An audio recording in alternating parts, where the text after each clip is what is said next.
Seorang pengusaha aksesori dan perhiasan Asep Saipuddin tewas dibunuh istri, anak serta pacar anak korban.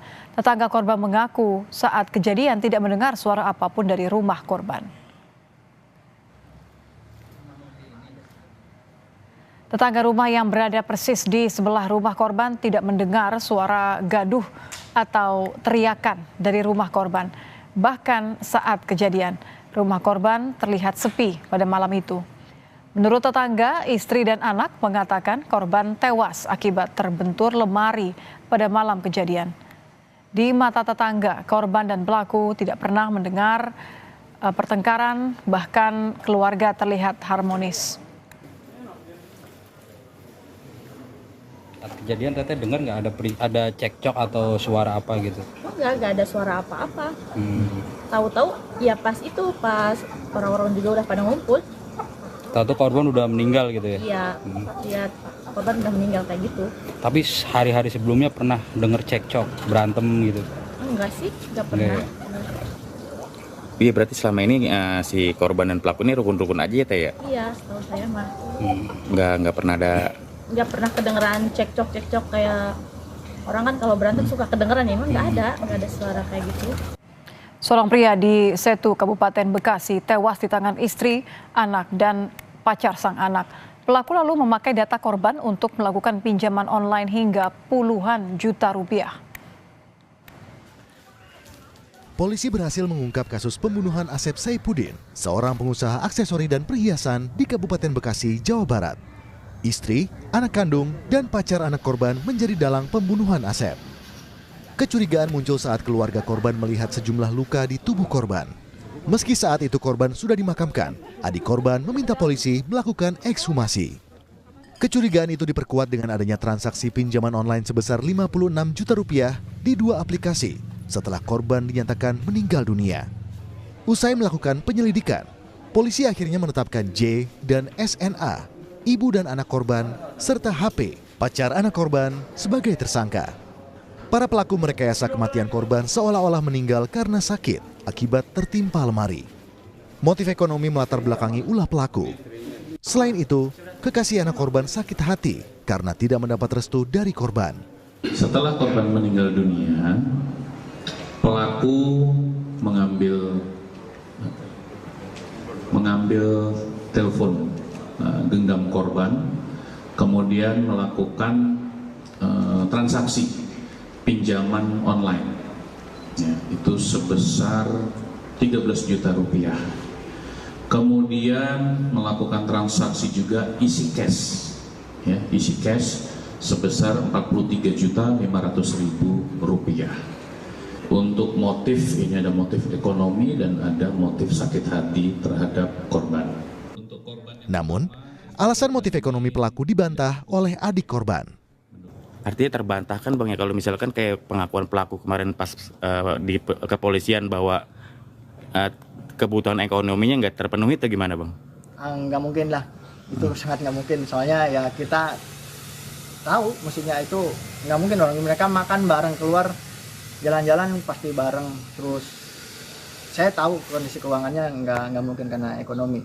Bisa ditanya sama warga sekitar atau warung-warung di sini, dia suka belanja apa aja. Kini, ketiga pelaku telah ditangkap untuk mempertanggungjawabkan perbuatan mereka. Ketiganya dijerat pasal berlapis, pasal 338 Junto 340 KUHP, tentang pembunuhan berencana dengan ancaman hukuman penjara paling lama seumur hidup. Tim Liputan, Kompas TV. Ya, lalu bagaimana penyidikan kasus ini? Kita akan bergabung dengan AKP Ani Widayati, Kapolsek Setu. Selamat malam, Bu Ani. Selamat malam, Mbak.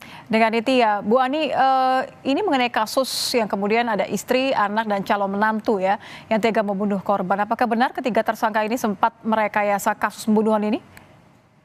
Betul, Mbak. Untuk pelaku J sempat merekayasa kasus ini dengan menjelaskan kepada keluarga bahwa kematian korban karena cekcok awalnya ya, saling mencekik, dan pelaku mendorong korban sehingga kepala korban itu terbentur lemari.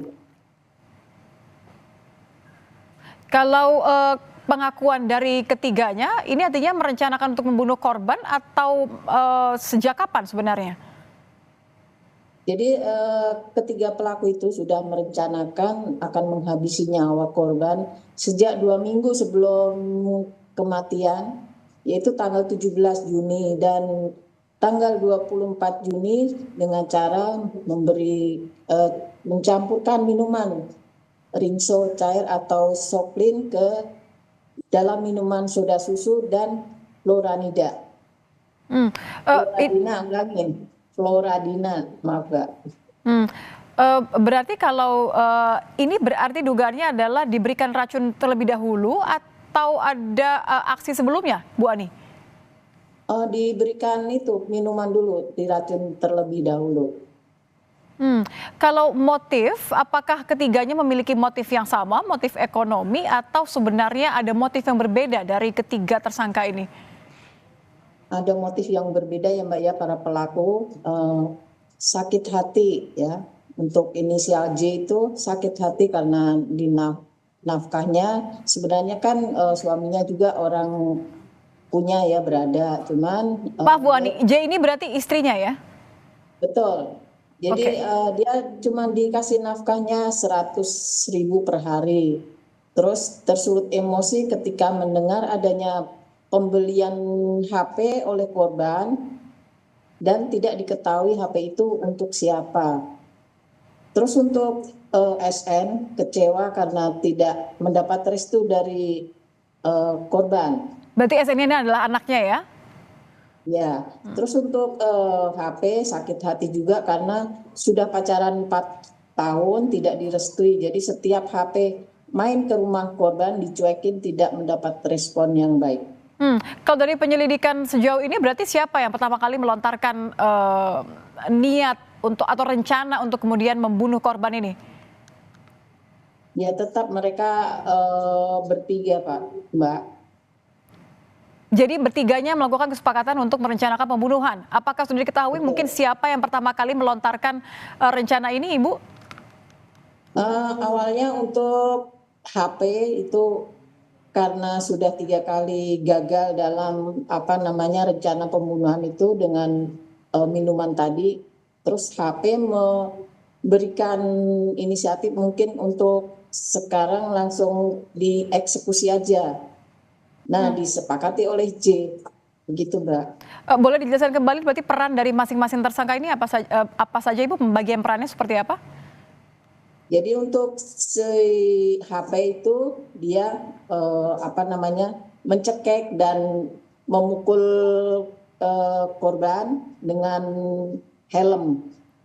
Terus untuk J langsung membantu untuk mencekik juga Mbak. Nah untuk si SN anaknya itu mengikat dengan lakban. Oke, jadi yang melakukan aksi kekerasan ini juga calon menantu dan istrinya korban ya? Iya, betul Mbak. Oke, ya pembunuhan ini apakah betul Bu Ani terungkap karena memang identitas korban sempat digunakan untuk pengajuan pinjaman online? Nah, untuk diketahuinya pembunuhan ini dari pihak korban, keluarga korban merasa curiga karena ada handphone di korban itu ada transaksi tersebut dilakukan saat korban sudah meninggal dunia. Jadi di situ ada kecurigaan dari keluarga korban, Mbak. Berarti memang betul ada transaksi pengajuan pinjaman online ya Ibu ya? Iya. Ini dilakukan oleh siapa Ibu? Dilakukan oleh HP. Ya, artinya adalah calon menantu berarti ya? Iya. Calon menantu atau pacar anaknya ya? Ya, setelah dilakukan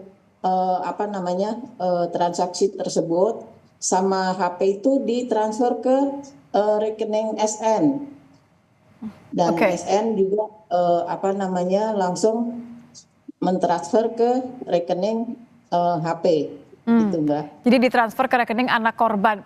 Artinya kalau dari pengakuan para tersangka, apakah pengajuan pinjol ini atas ini rencana bersama ketiganya? Betul Mbak, rencana ya bertiga.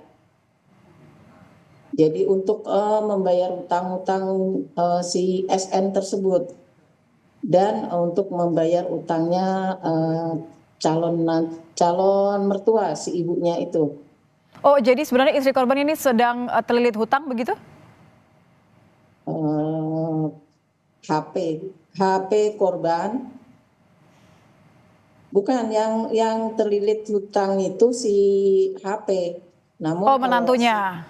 Oke. si itu cuman tidak seberapa sih. Gitu. Oke, jadi uang yang digunakan atas identitas korban ini digunakan untuk menutupi hutang calon menantu korban begitu ya? Iya betul. Baik, sejauh ini berarti kasusnya sudah diproses sejauh mana Ibu? Apa langkah selanjutnya? Sekarang sudah pemberkasan, penyidikan, yang nanti setelah selesai akan kita ajukan ke JPU. Berarti pasal pembunuhan berencana ketiganya? Ketiganya dipersangkakan melanggar pasal 44 ayat 3 Junto pasal 5 Undang-Undang RI nomor 23 tahun 2004 tentang KDRT dan pasal 340 KUHP dan atau pasal 338 KUHP dan atau pasal 351 ayat 3 Junto pasal 55 dan 56 KUHP Mbak. Ya, ancaman hukumannya untuk KDRT 15 tahun dan untuk pasal 340 pidana mati seumur hidup atau selama waktu tertentu paling lama 20 tahun Mbak. Baik, terima kasih Bu Ani, AKP Ani Widayati, Kapolsek Setu sudah bergabung bersama kami di Kompas Malam. Selamat malam Ibu.